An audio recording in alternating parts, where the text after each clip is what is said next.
আমাদের ইংলিশিং ডেইলি চ্যানেলে প্রথমে আপনাদের সবাইকে স্বাগত এবং আপনাদেরকে রিকোয়েস্ট করব আমাদের চ্যানেলটি অবশ্যই সাবস্ক্রাইব করে রাখবেন। আপনারা সাবস্ক্রাইব করলে আমাদের ভিডিও বানানোর মোটিভেশন বজায় থাকে এবং আমাদের তৈরি ভিডিওগুলিও খুব সহজেই আপনাদের কাছে পৌঁছে যাবে। আমাদের আজকের ভিডিওটি হচ্ছে মাই লাস্ট ডাচেস এই কবিতাটির প্রেক্ষাপট।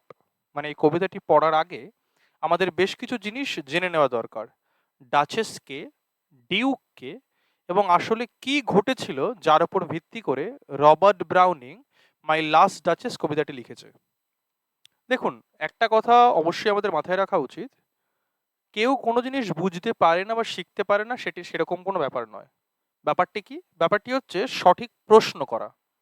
সক্রেটিস বলে গেছিলেন, প্রশ্ন সঠিকভাবে করতে পারলেই সবকিছু শেখা যায়। তাই আজকের আমাদের পোয়েম পড়ার আগে এই প্রথম যে আমাদের লাইনটি রয়েছে মাই লাস্ট ডাচেস, চলুন এটির উপর আমরা প্রশ্ন করে দেখি। আমাদের প্রথম প্রশ্ন, এই যে মাই লাস্ট ডাচেস পোয়েম, এখানে মাই কথাটি বলতে কার কথা বলা হয়েছে? কেউ একজন তো বলছে আমার শেষ ডাচেস, তাহলে প্রথম মাই বলতে কার কথা বলা হয়েছে? দ্বিতীয় প্রশ্ন, তাকে যদি সে লাস্ট ডাচেস বলে, তার মানে মানে লাস্ট মানে খুব সম্প্রতি, এর মানে এই লাস্ট ডাচেস যে ছিল সম্প্রতি যে ছিল, তাহলে এর পরে কে এলো? দ্বিতীয় কথা, এই যাকে ডাচেস বলা হচ্ছে তার পরিচয় কি? আমরা আবার বলছি, পড়াশোনা কেউ শিখতে পারে না এরকম নয়, শুধু পার্থক্য কোথায়? সঠিক প্রশ্ন করার। সঠিক প্রশ্ন করতে পারলে আপনি অবশ্যই জেনে নিতে পারবেন গল্পটি আসলে কি ছিল। চলুন আমরা শুরু করি, ডাচেস কে, ডিউক কে এবং আসলে কি ঘটেছিল।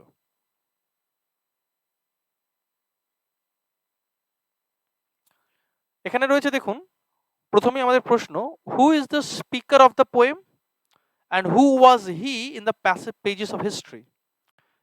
এই কবিতাটার কথক কে, কে বলছে এবং ইতিহাসের পাতায় তার পরিচয় কি?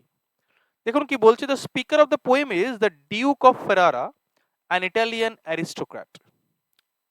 ডিউক অফ ফেরারা, ডিউক মানে একজন খুব ধনী ব্যক্তি, রাজার মতো। অফ ফেরারা, ফেরারা হচ্ছে একটি ইটালিয়ান শহর। হি, তার চারিত্রিক বৈশিষ্ট্য কি? He is controlling, proud and deeply concerned with power and prestige. সে সমস্ত কিছুকে নিয়ন্ত্রণ করতে ভালোবাসে, খুব গর্ব তার মধ্যে এবং ক্ষমতা এবং তার সম্মান নিয়ে অতিশয় চিন্তাশীল। The poem is a dramatic monologue that reveals his personality and motivations often indirectly. দেখুন, মোনোলগ মানে হচ্ছে, মোনো মানে হচ্ছে সিঙ্গেল এবং লগ মানে হচ্ছে ডায়লগ। মানে মোনো মানে হচ্ছে একা এবং লগ, LOGUE, লগ মানে হচ্ছে ডায়লগ, কথা। তাহলে মোনোলগ মানে যখন কোনো ব্যক্তি একাই কথা বলে যাচ্ছে। কিন্তু ড্রামাটিক মোনোলগ আমরা কেন বলছি? কবিতাটি পড়তে পড়তে আমরা বুঝতে পারছি এখানে লিসনার প্রেজেন্ট রয়েছে, LISTENER, লিসনার প্রেজেন্ট, কিন্তু লিসনারের তরফ থেকে কোনো কনভারসেশন বা কোনো ডায়লগ নেই। তার জন্য আমরা বলতে পারছি লিসনার সাইলেন্ট লিসনার। তার জন্য আমরা বলছি dramatic মোনোলগ that reveals his personality and motivations often indirectly. মানে একজন কেউ ড্রামাটিক মোনোলগ তখনই দিতে পারে যখন সে একাই কথা বলতেছে এবং সে চায় তার কথাই যেন শুধুমাত্র শোনা হোক। এইগুলো থেকে এই যে ডিউক যে নাকি কথা বলছে, দেখুন আমরা বলেছিলাম না ডাচেস, দেখুন ডিউকের পত্নী কিন্তু হয় ডাচেস, মানে ডিউকের, DUKE, ডিউকের ওয়াইফ, ডিউকের ওয়াইফ হয় হচ্ছে ডাচেস, DUCHESS। ঠিক আছে, এটা সবসময় মাথায় রাখবেন। তার জন্য ডিউকের চরিত্র এখান থেকেই বোঝা যায় সে হচ্ছে অতিশয় কন্ট্রোলিং, প্রাউড এবং পাওয়ার প্রেস্টিজ নিয়ে খুব চিন্তা করে। ইতিহাসের পাতায় তার পরিচয় কি? The poem My Last Duchess by Robert Browning does not explicitly mention the names of the Duke or the Duchess. Duke অথবা ডাচেসের নাম ডিরেক্টলি বলে না, এক্সপ্লিসিটলি মানে সোজাসুজি বলে না কখনোই পোয়েমটি। কিন্তু ঐতিহাসিক তথ্য ঘাটলে দেখা যাচ্ছে এই ডিউক আসলে হচ্ছে Alfonso the second the state, the duke of Ferrara. মনে হচ্ছে এই ডিউক হচ্ছে আসলে অ্যালফোনসো দ্য সেকেন্ড, ইতিহাসের পাতায় তার নাম। তার সময়কাল দেখুন, 1533 থেকে 1598, এই সময়কালের তিনি ডিউক ছিলেন ইটালিয়ান স্টেট ফারারাতে। চলে আসি আমাদের পরের প্রশ্ন, ডাচেস কে ছিল? দেখুন, the duchess is the deceased wife of the speaker. Speaker মানে কে? স্পিকার তাহলে আমরা কি, আমরা আগেই বললাম স্পিকার হচ্ছে আমাদের ডিউক। তাহলে ডিউকের মৃত, ডিসিস্ট মানে মৃত পত্নী হচ্ছে duchess. She was a young, beautiful and gracious woman. খুব ভালো, সুন্দর, ইয়ং এবং স্বাভাবিক এবং খুব মানে নরম মনের মানুষ ছিলেন। But her demeanour and actions displaced her husband. Demeanour মানে তার ব্যবহার, তার কাজকর্ম তার হাজব্যান্ড বা স্বামীর খুব অপছন্দের ছিল। তিনি ইতিহাসের পাতায় তিনি কে ছিলেন? What is the name of the duchess in history? দেখুন নামগুলো কিন্তু ডিরেক্টলি বলা নেই কোথাও, কিন্তু ইতিহাসের তথ্য থেকে মনে হয় তার নাম ছিল Lucrezia de Medici, Alfonso's first wife. She died under suspicious circumstances in 1561 at the age of 17, just a year after their marriage. বিয়ের এক বছর পরে, মাত্র 17 বছর বয়সে তাকে সাসপিশিয়াস কন্ডিশনে মৃত পাওয়া যায়।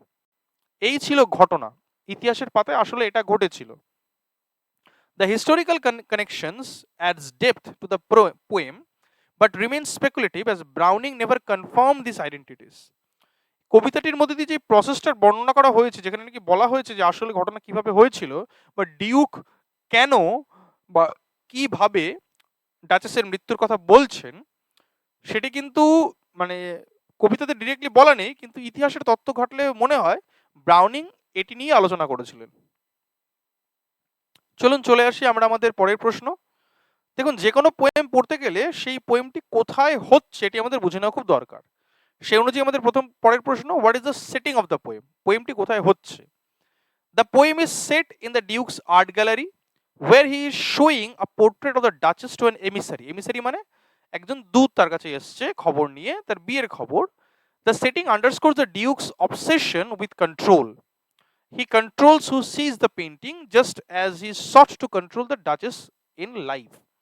মানে ডাচেসকে যেরকম ভাবে সে স্বাভাবিক জীবনে কন্ট্রোল করতে চেয়েছিল, ডিউক যখন তার পেন্টিং বা তার চিত্রটি এমিসারিদের দেখাচ্ছে তখনও তার মধ্যে সেই কন্ট্রোলটা চোখে পড়ে।